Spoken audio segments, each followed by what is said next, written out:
What's going on, ParaTruthers? Welcome to a brand new episode of ParaTruth Reborn. This is a pre-recorded show on 107.7 FM New Orleans, 105.3 on the Gulf Coast, and United Public Radio Network. My name is Justin. And I'm Erik.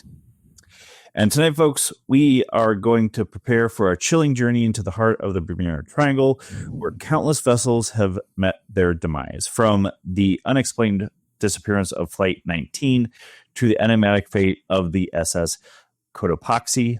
We'll unravel the stories of these maritime tragedies and uncover the secrets that may hold the key to their very fate. Now, we've talked about this, at least personally in the past, but kind of what is your main knowledge about the Bermuda Triangle? I mean, primarily it sits within the North Atlantic over by Miami, Puerto Rico, and Bermuda. And that it's a place in which many haunting tales have taken place. Primarily ships and planes that have disappeared, both commercially and also personal vehicles that have disappeared without any trace whatsoever and no explanation.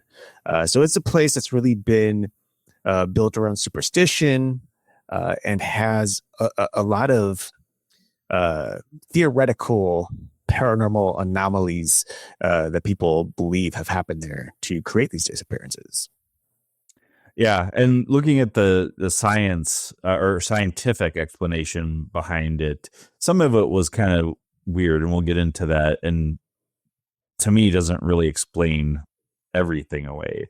But some of the most historical disappearances and accounts there are quite a few, actually. But I came across a small list. The Ellen Austin happened in 1881. This incident involved a ship finding a seemingly abandoned vessel in the Sargasso Sea, which then became empty before the Ellen Austin could take it in tow, and the Ellen Austin never returned. Joshua Slocum in 1895, the famous solo circumnavigator, vanished on a voyage between Martha's Vineyard and South America, with his disappearance attributed to the area by some, but they don't know for sure if it was him going through the Bermuda Triangle that claimed him not coming back. The USS Cyclops, which is an awesome name in my personal opinion, being a fan of Greek mythology, that happened in 1918. This large Navy cargo ship carrying over 300 men vanished without sending an SOS distress call. No wreckage was ever found. And I believe that is kind of one of the most common things that happens when people are claimed, quote unquote, by the Bermuda Triangle, right? They didn't send out an SOS. They didn't send any communication, or communication is just cut off, right? Yeah, as far as we know, it would appear that a lot of these in most cases, a lot of these ships and planes have disappeared without any distress call whatsoever. And yet there have been some that did receive, like the mainland did receive SOS calls, but by the time they could reach them or find them, they would just vanish with no trace and no explanation as to how or why or what the SOS call really was truly about. There are a number of different explanations or possibilities, which we'll get into, but some of it has to deal with instruments simply going wild or becoming lost. The pilots or the captains of the ships becoming lost somewhere, not knowing where they were, so kind of becoming disoriented, which could also play into the disappearances as well, as you'll see. But yeah, a lot of these cases, there simply was no SOS. They were just there on the map, and then boom, they were gone. Same with like radar. They're on the radar, and especially later in the 1900s. They would appear on the maps on the radar spectrum, and they would bing, but then all of a sudden they just stop, and that's how we find out that some of these particular vehicles have disappeared. And of course, they send a number of vehicles out to try to retrieve these missing boats and planes, but with no luck whatsoever. Yeah, 'cause they're usually using sonar to ping the water floor, right? Well, sure, yeah. When they're looking for, when they're looking at their last known location, and that's part of the issue is when all you have is a last known location.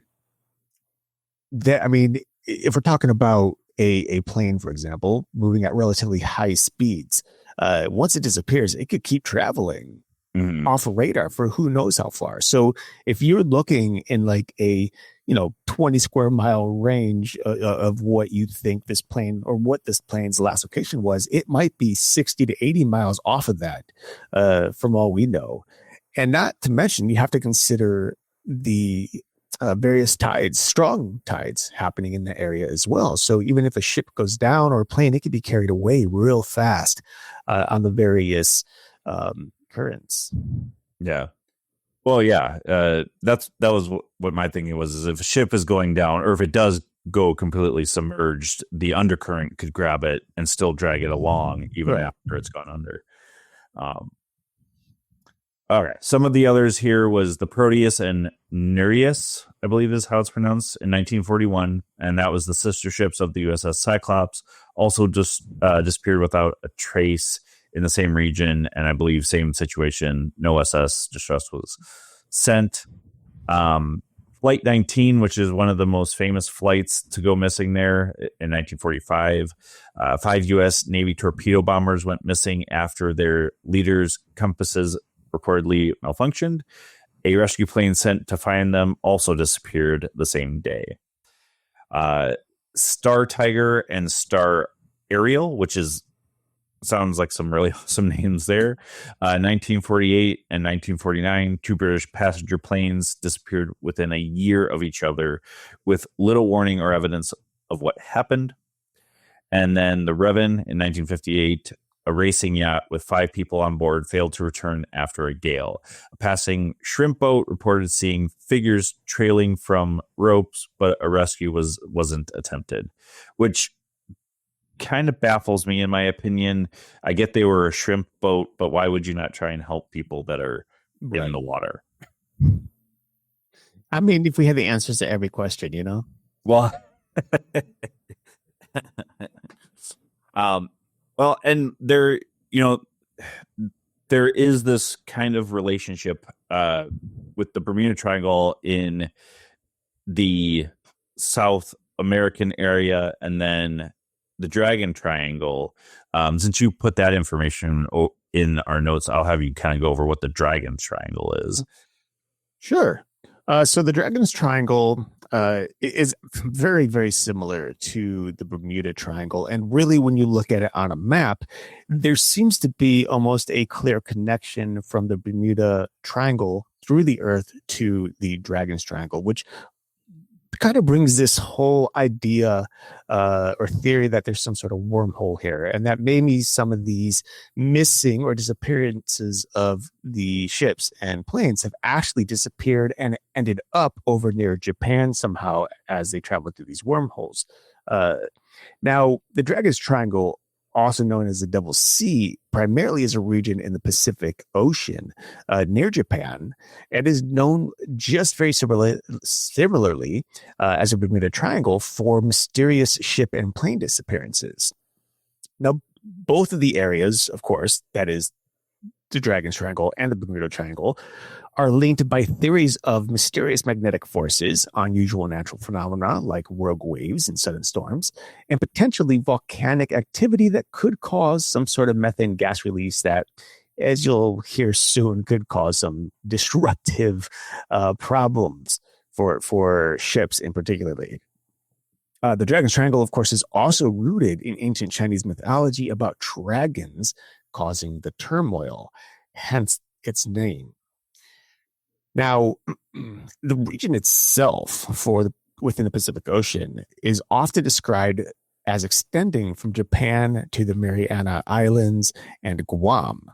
And the name comes from a centuries-old Chinese myth about dragons living deep beneath the sea, causing sudden storms, whirlpools, and fog. And if you ever look at art of like ancient art in particular about dragons, you'll see they're often tied to the water and the skies, um, and the winds. And so you kind of see how storms and uh, tidal waves and stuff can come about because of these dragons. It's also known, of course, as the Asian Bermuda Triangle because they call it the Asian Bermuda Triangle because it's lesser known than the Bermuda Triangle. It's kind of like a sister triangle, but it's not as well documented as the Bermuda Triangle is, despite its similarities. Mm-hmm. Now, the area became a real public concern in the 1950s, much later than the Bermuda, when Japanese officials declared it a danger zone due to the significant number of vanishing ships. A Japanese government research vessel, in particular, the Kaiyu Maru No. 5, vanished there in 1952 while investigating the incidents themselves.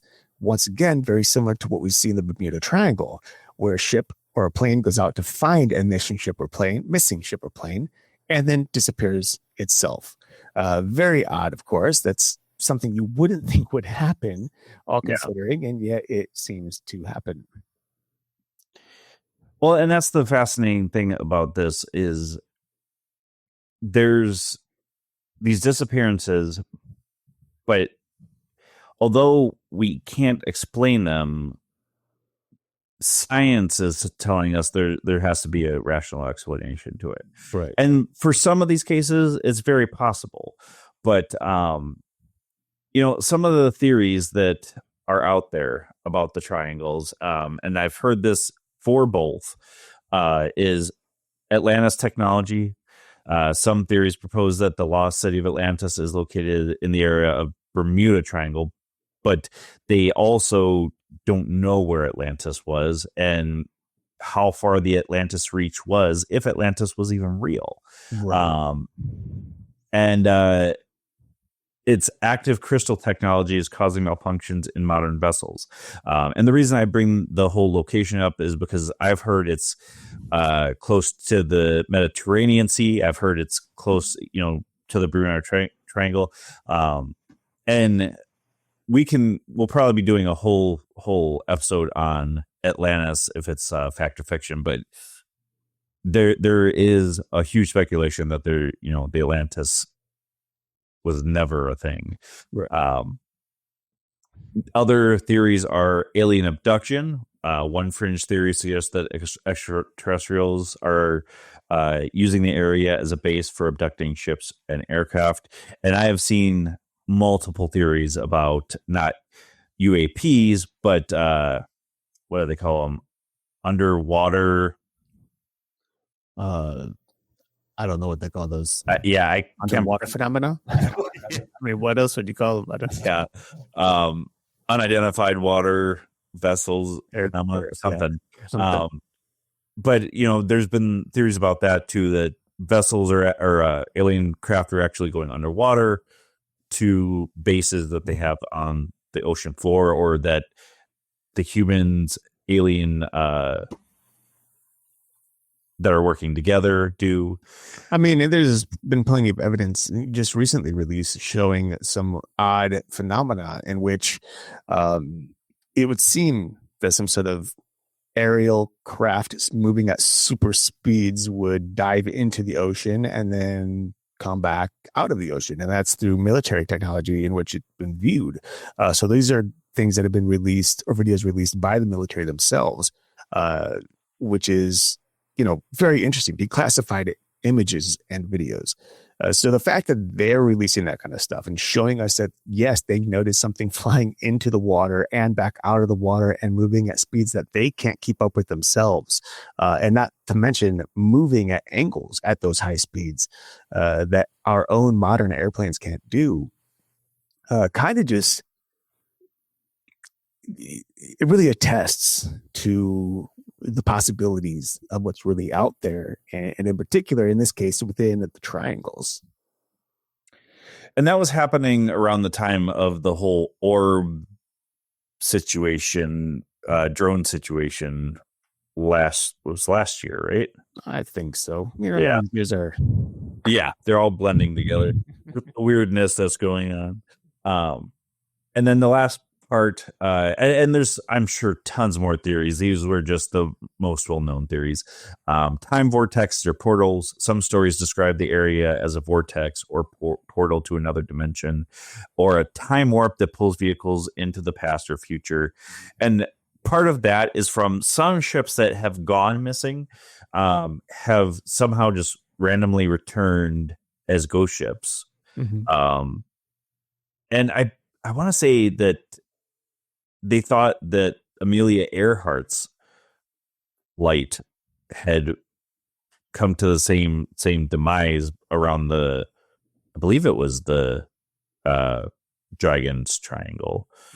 Well, and I know like one thing in particular is there has been video documentation of personal aircraft that would fly through the Bermuda Triangle and show these vortexes, or at least it would show their gauges, given all weird electronic distortions and whatnot, not being able to tell north from south and east from west. But then they would compile these videos with stories of these people who said that as they were flying, it seemed as if it was only a couple of minutes, only to come out of it many hours past. So there was a loss of time somewhere within there, which would suggest a time vortex or portals, or also in some cases alien abduction, because that's very similar to those stories as well, where it seems only minutes pass and yet they come 2 hours later. Right. Yeah. And trying to think, I haven't really delved into recent ones, but I pay attention to a lot of articles that come out. I haven't seen anything where anything has happened in the recent past about the Bermuda Triangle or the Dragon Triangle. Have you? No, I haven't, but I think that's primarily because there's been other news that has taken up, and I think that's one thing we need to consider. Despite the seemingly numerous amounts of evidence that pile up over the triangles, there are a number of third-party companies that come out and say, insurance companies in particular is one, also the military, that say that these disappearances are really no different than any other disappearances around the world over the oceans. And that primarily they seem to be very similar in the amount of disappearances as there are in high traffic areas, primarily with ships, but also with planes. So it's very possible that the only reason that we're so focused on the Bermuda Triangle and the Devil's Triangle, or the Dragon's Triangle, the Devil's Sea Dragon's Triangle, is because we're hearing more news of them coming from there, because there's already this superstition surrounding them. When in reality, the same thing's happening everywhere else too. We just don't hear about that. Mm-hmm. Right. So some of the scientific explanations here. Severe weather. The region is prone to severe weather, including powerful waterspouts and other storms, which can pose a significant hazard to ships and aircraft. That one makes a lot of sense. Mm-hmm. And why an SOS wouldn't have gone out. For sure. Yeah, and that does make sense, because especially in that area, tropical storms, they pop up out of nowhere. Last year in North Carolina, there was a tropical storm that kind of developed off of a hurricane, and we did not expect it. It wasn't supposed to happen. We woke up one morning and basically the whole condo was swaying. The whole house was swaying back and forth, high winds, and the area of Carolina that I was in ended up hitting a record of most rain dropped within just a couple of hours. And we were flooded in for a long time, like with 6 foot of water all around us. And it's not uncommon within tropical regions for storms to just pop up. Same thing happens here in Cleveland, because the lakes, water tends to have a significant impact on weather phenomena. Right.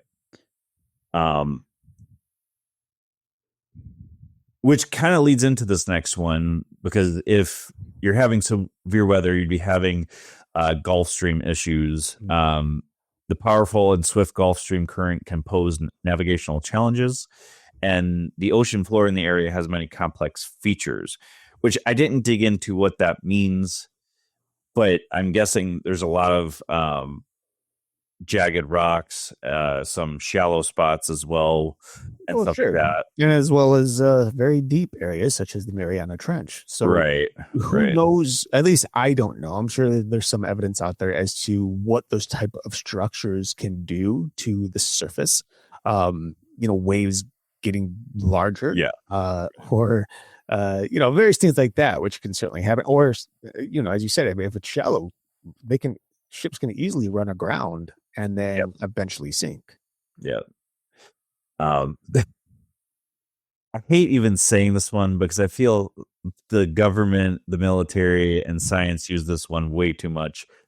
Methane gas.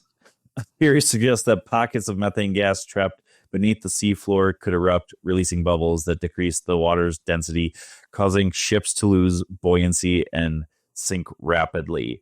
I have heard this theory and have seen it in action, so I guess it's possible. It just really, really feels like we use that way too often. Well, I mean, I think we use it often because there's that possibility. I mean, we basically live on a planet that is one large volcano. So which is kind of scary when you think about it. But I think what's important, or what should be necessary here, and it's one thing to just make it a scientific theory, but you can easily rule it out by using science to test whether or not there was a methane gas leak, because many of our instruments, especially marine instruments used by scientists, will hear that or feel that in some way. They'll be able to sense it and let us know. Same as if if they feel a minor earthquake under the ocean, they know it. They know there's a 1.2 magnitude earthquake under the ocean, and a size of methane gas big enough to, mind you, take down like a what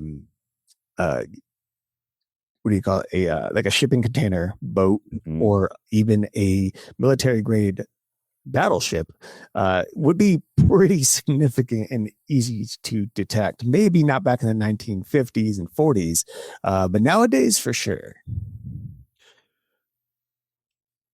Rogue waves is one possibility, and it does make a lot of sense because unusually large and powerful waves could take down huge ships, especially with tsunamis and stuff like that. I know rogue waves are a little bit different than a tsunami, but if you know how big a tsunami wave will get, rogue waves can get pretty tall too. And you've been at the beach where waves are way too tall to even surf in North Carolina. Well, sure. But, when you're talking about the shore versus, the middle of the ocean, considering, the waves out there are significantly larger than what you can ever. That's my point. Yeah. Right. There are plenty. There's plenty of evidence of rogue waves. It's a real thing. It happens even on the Great Lakes, and that, of course, comes up also due to various storm elements or earthquakes or just a certain change in the wind. The Earth is so phenomenal in how the magnetic field and the wind plays a factor that waves can easily be tossed and turned and become very deadly very fast, especially when a vessel is isn't expecting it. Right. Yeah. So this one is fascinating to me, and it's interesting that science will bring it up because we do have these anomalies, magnetic anomalies, although not scientifically verified in the Bermuda Triangle region. Magnetic anomalies have been suggested as a cause for compass malfunction, but potentially sending ships and planes off course. This is one that kind of gets me because they're already saying usually not in the Bermuda Triangle does this particular phenomenon happen. Not that it wouldn't per se, but to say that that's just a scientific problem and not maybe one of those other out there theories is interesting to me. Well, all this thing is not verified in the Bermuda Triangle, but I can tell you based on various things I've watched. One in particular is Expedition Unknown, or Josh Gates. He has done plenty of trips out to Bermuda and has shown on TV proof that these compasses at certain points have gone haywire, not understanding why or how. But it's very hard to test the magnetic field in the moment. You have to actually be there and, be able to test it somehow. So there is video proof that instruments and gauges tend to not work at times within the Bermuda Triangle and the Devil's Sea. But as to what exactly is causing it and how, well, that's the thing that's kind of, raises a lot of suspicion. Yeah. Do you think we would still have this problem in this day and age if there was issues going on there? Yeah, I mean, there's still things happening this day and age. Here in 2025, this stuff still happens. Doesn't mean that technology should be capable or is capable of detecting these things, but unfortunately, technology, being human made, is fallible. It's not perfect. It never can be. We have so many things within our stratosphere, our atmosphere, the oceans, the geological structure of the Earth. We can't control gravity. We can't control magnetic fields, not to the extent like the whole Earth. So there are things way out of our element that we yet have even been able to understand, let alone control and be able to beat in terms of a navigational system that isn't troubled by these things. Yeah. I'm just, my mind is blown as far as technology is concerned about a lot of different things, how we should be more advanced in technology than we are. The last scientific theory is human error and mechanical failure. Many disappearances are attributed to human misjudgment, poor navigation, or mechanical breakdowns of equipment, which are common causes of accidents at sea and in the air. This one is a very, very plausible one, in my opinion, because human error alone, especially back in the time when we were talking about the different instances where even if you were thrown off by just a few seconds, you could have ended up somewhere completely different. Right. I would say that this is plausible, that it is likely, in many cases, even human error. Would you consider flight, was it Flight 91, right? Or 19. Oh, I'm sorry. Flight. I always do that, dyslexia. Inverse my numbers.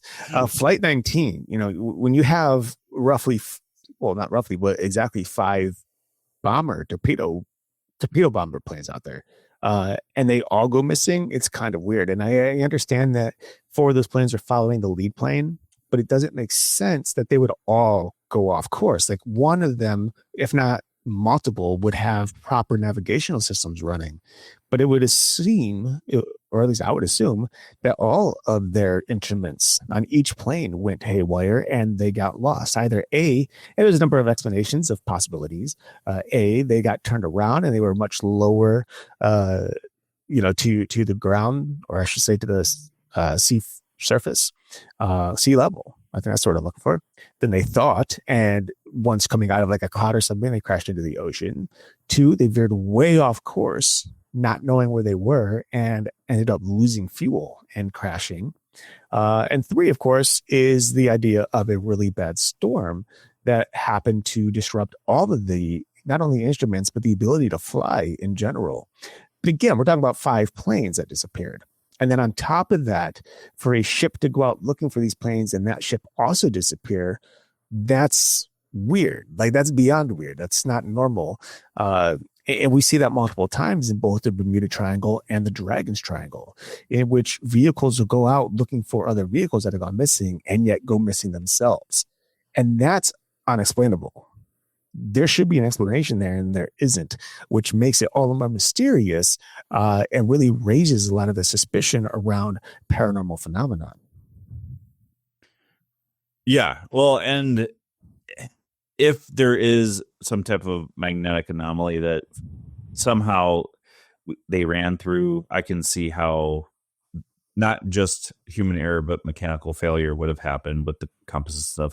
I remember watching a lot of documentaries back in the day about the Bermuda Triangle, and the different accounts that they would go over would always be their compasses failed. Mm-hmm. And set them off course. And that one just has always baffled me. The human error thing I can get behind, and even if, say for example, their mechanicals were working 100% efficiently, a boat in particular, or ship, if they would have had the captain not steering the ship at the time, he had to go somewhere and come back, and the person that was steering it in his place didn't know where they were going, or just looked away and wasn't paying attention. That is one of the biggest human errors right there, is the lack of experience doing that stuff. Well, sure. But, when you consider the environment that you're in and the various natural elements that can affect a day of travel on the seas or in the air, human error, it's not unheard of, even by the most professional and highly skilled of individuals. When you consider like air shows and these planes crashing mid-air, I mean, these are some of the best trained pilots in the world, and yet, due to human error, accidents happen, and more than accidents, death happens. So to think that the education of how to, steer a boat or fly a plane should be enough isn't, especially when you consider altitude sickness and, again, like magnetic fields that are throwing off instruments, and you're not sure how to navigate without stars or something, something in that nature. A lot of these things that went missing didn't have the technology that we do today to keep on course. Even if the mechanical gauges had gone amiss, there's usually some sort of backup nowadays. But on top of that, again, we come back to these instances where a ship that's out looking for another ship goes missing. Right. And the possibility that individuals on two different ships both happen to have human error that caused the ship to disappear. Well, that's again suspicious. And of course we'll never have answers. We just won't. Not until, our days are done and we're up in heaven and we hear everything and learn everything that ever happened in our world, right? But until then, it's like these are just mysteries. Goodness, I was caught between mysteries and mysterious. But same thing, really. I mean, it is. But it's just it's unfortunate because a lot of this just leaves us with more questions than answers, as many of our topics do. Yeah. Well, and you've kind of already mentioned this, but evidence contradicting the myths. The number of ships and aircraft that disappear in the Bermuda Triangle specifically is no greater proportionally than in any other heavily trafficked ocean area, right? Which is fascinating to me. Well, it's again, I think it's mainly because the triangles get more media. Everywhere else, because they have that long-standing superstition. Right. Right. It's And the U.S. Coast Guard and insurance rates, the U.S. Coast Guard and Lloyd's of London confirmed that disappearances are not more frequent and have not increased insurance premiums in the area, indicating no inherent danger. Which I feel it doesn't matter how many ships go missing in those areas or planes. It's still way too many, in my opinion. Well, sure. I mean, it's definitely way too many. But when you consider, like, here, consider this, for example, Lake Erie, right? I mean, most people know what Lake Erie is, and you know the Great Lakes at all. And the Great Lakes are famous around the world.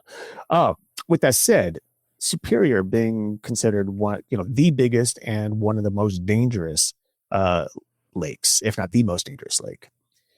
Even with that said, Lake Erie has more sunken ships on its floor than all the Great Lakes combined, meaning it's taken down more ships than the dangerous Superior did.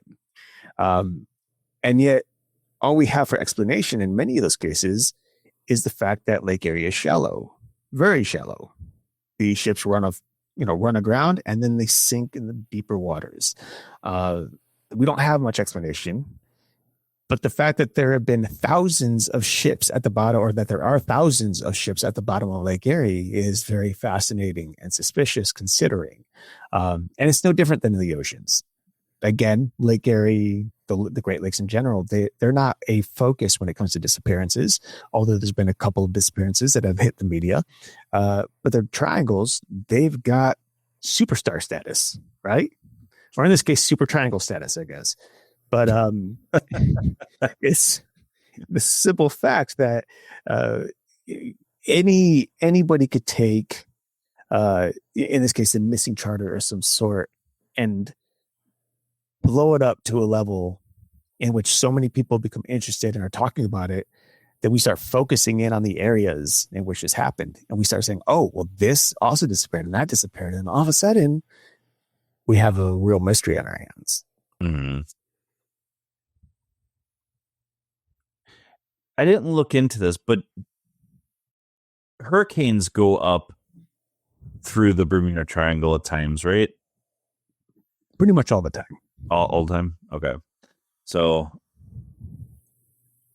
I can see back in the time that of those instances where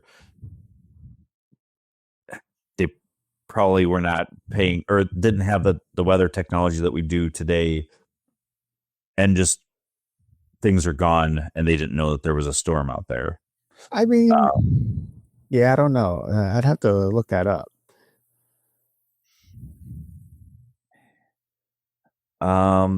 So I think one thing that we can kind of go over is some of our thoughts on the likelihood of each of these being a possibility. And we'll go over the paranormal stuff first. What are your thoughts on the Atlantis technology theory? I mean, I think that's, at this moment, I think that's just a fictional theory. Atlantis in and of itself is just a theory. There is no evidence of Atlantis, and therefore to use it as a possibility or a probability of causing issues for aircraft and seacraft, I think we need to take that out of the equation. Crystal technology is still used today. It's used in modern watches. Pretty much every watch you have is run on a crystal, a quartz crystal in particular, in most cases. And so to think that there was some other technology being used by some civilization that we don't even know ever actually existed is to assume something that we're already assuming. If that makes sense. I mean, I know that sounds confusing, but we're assuming that these places or these vessels are going missing on the assumption that there's some sort of technology that's disrupting the modern technology. Right. Well, and we'll go over this. Our last episode is next week, so we'll delve deep into why people thinking it's real. But the one thing I always remember is that Atlantis wasn't really brought up until Plato wrote about this utopia, whether it was fictional or he was making it a documented paper that people thought was just fiction. We can delve into that. But yeah, as far as we are made to know is that Atlantis wasn't around until Plato brought it up. Right. Exactly. And you would think if it was around, there'd be other, evidence supporting it aside from Plato himself and earlier than Plato. We have documentation from some of the earliest civilizations ever, and some will say the earliest of civilizations, and yet we don't have one of Atlantis, which is very curious, unless, and of course, this will be a little bit of a rabbit trail. Probably a big rabbit trail. Sorry.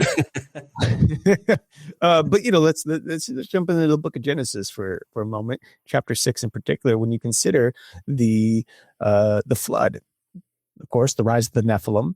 And if the Nephilim were truly a hybrid of angelic beings that had enormous power and could create a civilization like Atlantis and show them technology and how to build technology that we otherwise didn't know. And God deemed that as, bad, basically, as disruptive and a problem, leading people away from him. Then there's a good chance that he would destroy that technology and erase it from existence through the flood and whatever other means necessary. That's not to say the evidence isn't out there, but I think finding that evidence is going to be very difficult if it does exist, because I think if indeed Atlantis was wiped out for that reason, much like Sodom and Gomorrah, then, it's been done purposefully. And whenever someone tries to destroy evidence purposely, it pretty much disappears, or at least that's the intent. So I don't know if it does exist. I think it's just going to take way more time than we have here on this earth to learn about it. At least you and I. Yeah.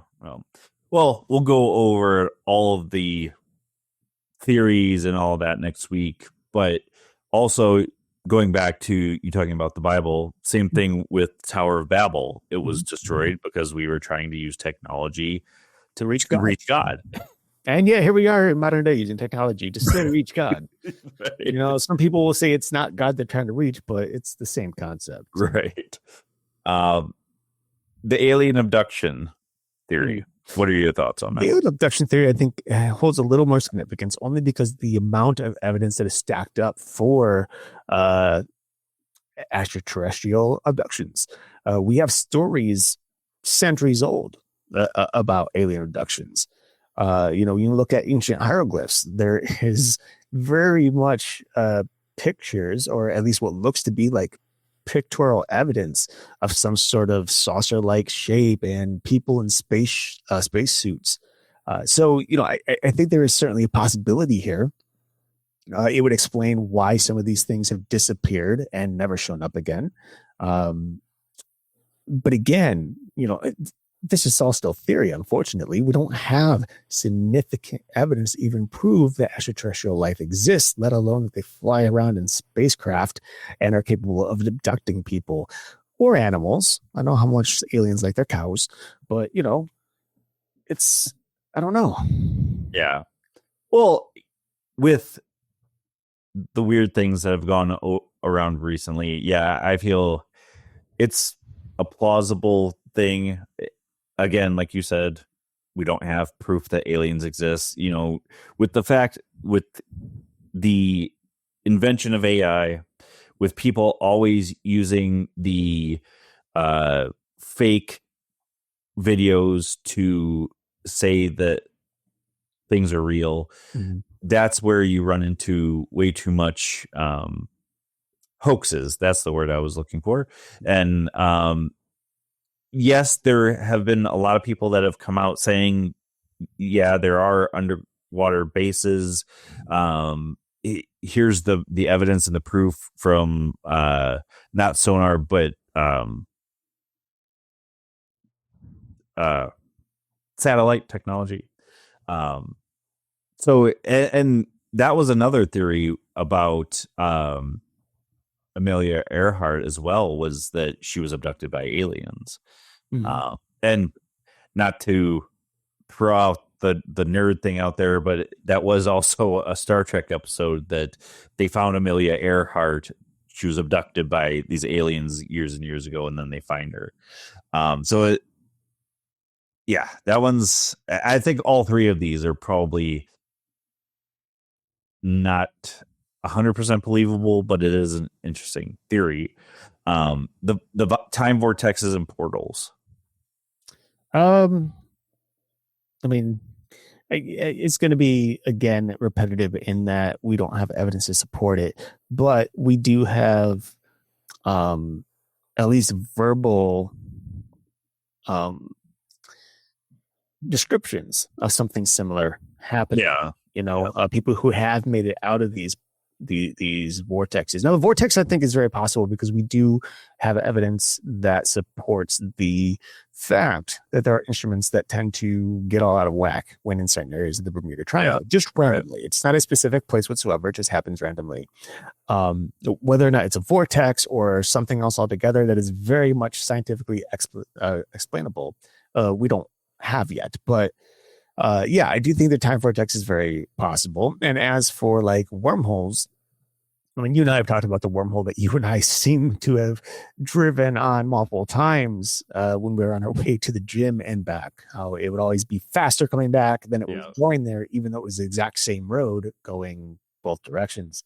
And again, this comes back to some of the alien abduction theories too, in that there have been individuals who claim to be out on the sea or in the air, and then they have missing time or on the road driving, and they see something, they witness something in the sky, and then boom, next thing they know, it's like 3 or 4 hours later, and they're on the side of the road in their vehicles. The same thing could certainly be happening here in the triangles as well. Again, what the source is causing that type of time slip, I have no idea. Is it natural? Is it made by man-made in some way? Is it made by some other entity altogether? Again, we don't have the instruments to test such a thing, but what we do have is the verbal evidence that supports at least the theory. Right. Well, and something with the missing time thing, and I don't think it would be the same for ships and airplanes compared to like people driving on the road, but it has been proven that the brain, if it is bored, will go into an autopilot mode where it's going to its destination. And I've done it. I'm pretty sure you've done it, where you're driving and you end up where you were going, but you have no memory of the travel from where you were, the memory where you were till you got home. Right. Yeah. Because the in those instances with the ships and planes, primarily they're usually communicating consistently with land-based areas. Right. And I will say that when it comes to time slips, I mean, I've witnessed time slips myself, and I'm sure you have too. Some of them are when I'm driving long distance and I'm very tired and, my mind is shut off, but, I forget what they call it, but basically, the body and the brain work mechanically outside of your own cognitive thought. So driving a car is second nature. You don't have to think about putting, your foot on the gas and steering the wheel. It just happens. If you've been driving a long time. And so you can easily check out, not notice cars around you, and yet still respond to those vehicles around you. And I've done that multiple times, and it helps. Thankfully, it helps long distance travel seem shorter. Then there's other instances, which I am very much embarrassed and sad to say, at a much younger age, of course, where maybe something like alcohol can also do the same thing in driving or whatever else, things you shouldn't be doing. But you're young and dumb and do things. And then again, you witness time slips. So there are obviously um, uh, very clear scientific explanations as to why we have time slips, and it's mostly due to our own minds that are checked out in some form or manner. But whether or not that's the case with all of these particular time slips that we've seen within some of these reviews, some of these books, some of the stories that we see online, one can only say. I mean, all we can do is take their story at face value. Yeah. The severe weather. What do you think on that one? Severe weather, I mean, I think that's very, very probable. Only because I know, like I said, I spend a lot of time in the tropics. That since I was 3 years old. So going down to this, southern North Carolina, I spent time in Georgia. I've been to Florida plenty of times, and even here again off of Lake Erie, like severe weather pops up out of nowhere. It's not on the radar, and then boom, all of a sudden it is, and you're in like a level 4, level 5 threat. So that is very, very possible that there are just freak storms that develop.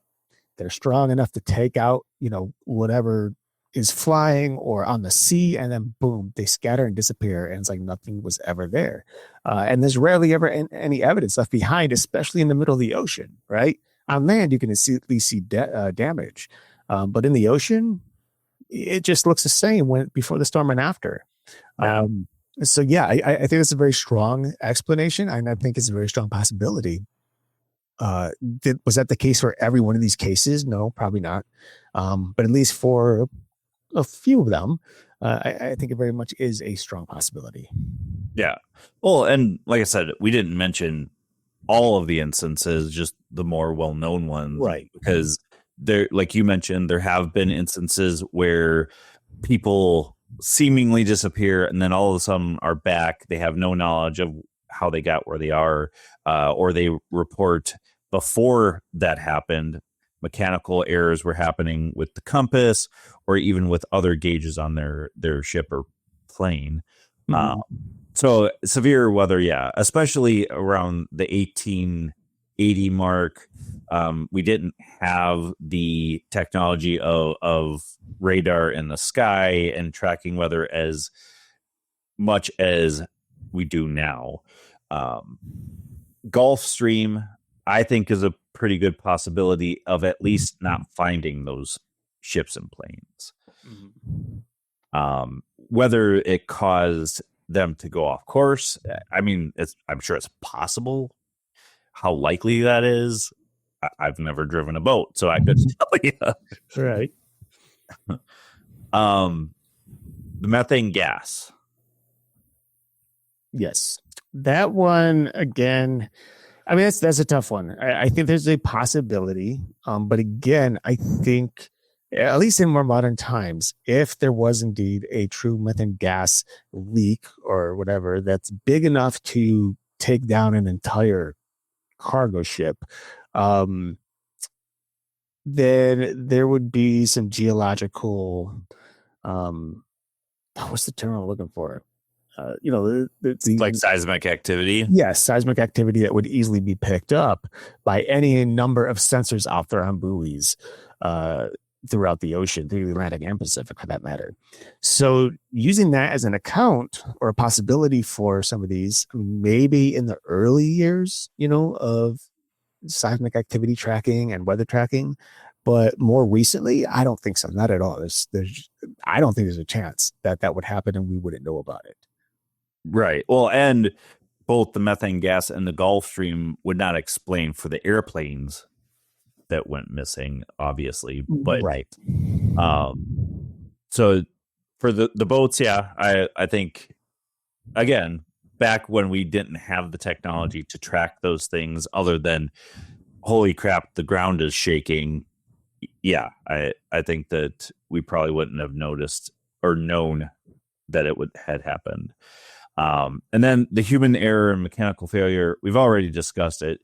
In some of these instances, I think you could say yes, but in the majority of them where the reports are happening of compasses going out or other mechanical or gauge issues, I don't think it's as likely, especially like you mentioned, there were 5 ships that went in, didn't come out, and then the other ship went in searching for them and didn't come out. Right. Well, yeah, and that you just can't. That would be a lot of mechanical failure. Right. That's a lot of mechanical failure. It's a lot of human error. That's a lot of all kinds of various things, right? So that one just can't be explained. I don't think that could be explained at all. And it doesn't make sense. That should not happen ever.